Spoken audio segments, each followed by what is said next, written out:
Ayan guys, ito pong ibabahagi ko pong ito ay napaka 100% effective po ito para sa pagpapatayo po ng inyo pong mga junjun at pamparami po ng inyo pong mga gata na inilalabas. Huwag po ninyo nga skip ito guys ha. Ito po ay siguro po marami na pong nakakaalam na itong technique na ito ay talaga naman pong ibabahagi ko rin po dito sa aking pong YouTube channel sa mga hindi pa rin naman po nakakaalam nito. Ay huwag po ninyo ito guys palampasin ha.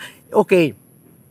Alam nyo po ba guys na kapag ito ay ginawa po ninyo, talaga naman pong 15 minutes lamang po ang inyo pong mga junjun ay talaga naman pong tatayo ito. Ayan. Tatayo po ito guys at ito po ay napatunayan na po ng lahat po ng nakakagamit ito guys ha. Ayan. Ito po ay homemade lamang. Ayan. Homemade lang po ito. Sa bahay nyo lang po ito gagawin. Kaya no hassle. Okay. Okay. Ano nga po ba itong aking pong tips na sasabihin po sa mga hindi pa po guys nakakaalam ha? Ang ihanda po ninyo is ang inyo pong pineapple juice, okay? Bumili po kayo ng pineapple juice na yung nasa lata ha, yung nasa lata lang po. And then ano po ba ang gagawin po ninyo doon? Ang gagawin nyo po doon sa pineapple juice guys ay babara nyo po ito ng snowbeer. 100% effective po ito guys, lalo na po doon sa mga umiidad. Ayan, wala po itong side effect guys, hindi bukod pa sa napakaganda po nito sa katawan ha.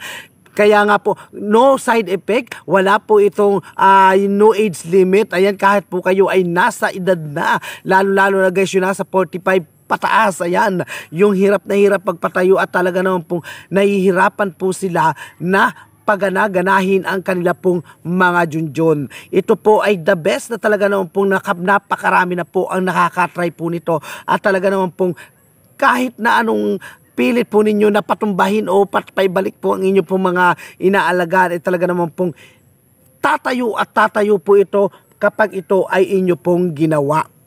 Okay, yung snowbeer po ay inyo pong patutunawin sa inyo pong pineapple juice, okay? Kung gusto nyo po ay yung snowbeer ay ilagay nyo na lamang po doon sa lata. Di ba may butas naman po yung lata na yon. Ilagay nyo lang po, ilusot nyo lang po doon yung snowbeer and then intayin nyo po siya na matunaw. Okay? Kung gusto nyo naman po guys at kayo po ay mayroon pong mga baso, ilagay nyo naman po sa baso yung pineapple juice and then saka nyo po siya ilagay yung snowbeer. Okay, kung gusto nyo naman po at nagmamadali po kayo na talaga naman pong gusto nyo na pong lumaban sa inyo pong mga kapartner, ay ito po naman po ang inyo pong gawin.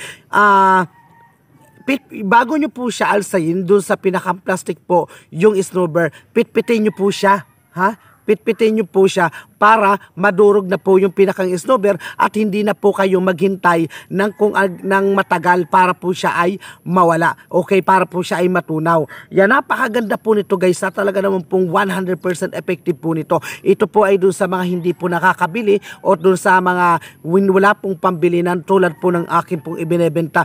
Ito na lang po muna ang uwi po ninyo para gawin po ninyo sa inyo pong mga bahay. Napakaganda po nito guys. Talaga naman pong no age limit po ito.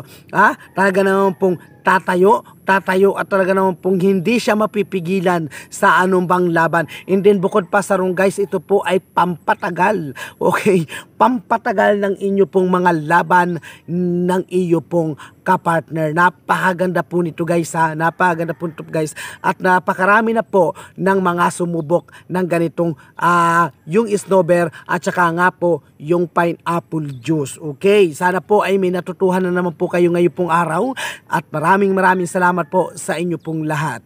God bless.